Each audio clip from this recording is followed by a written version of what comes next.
রাত গভীর। ছেলে আরাফ স্কুল থেকে ঝগড়ার কারণে বহিষ্কৃত হয়েছে। মা সেলিনা চুপচাপ বসে আছে। আরাফ মাথা নিচু করে দাঁড়িয়ে আছে। সেলিনা চেয়ারে বসে আছেন, হাতে ছেলের স্কুলের চিঠি। কয়েক মুহূর্ত নীরবতা। আরাফ কাপা কণ্ঠে, মা, আমি জানি আমি তোমার জন্য লজ্জার কারণ।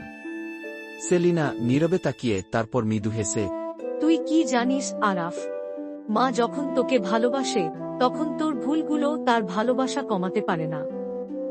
আরাফ চমকে মায়ের দিকে তাকায়। সেলিনা হাত বাড়িয়ে ছেলেকে কাছে টানেন। সেলিনা মৃদু কণ্ঠে, তুই ভালো না হলে আমি তোকে আরো ভালো বানানোর চেষ্টা করব, কিন্তু ভালোবাসা, সেটা কখনো কমবে না। আরাফ কেঁদে ফেলে, সেলিনার কোলে মুখ লুকিয়ে ফেলে। মায়ের হাত তার মাথার উপর চলে যায়, এক শান্ত আশ্বাসের মুহূর্ত। তুমি যদি তোমার মাকে ভালোবাসো তাহলে সাবস্ক্রাইব করো।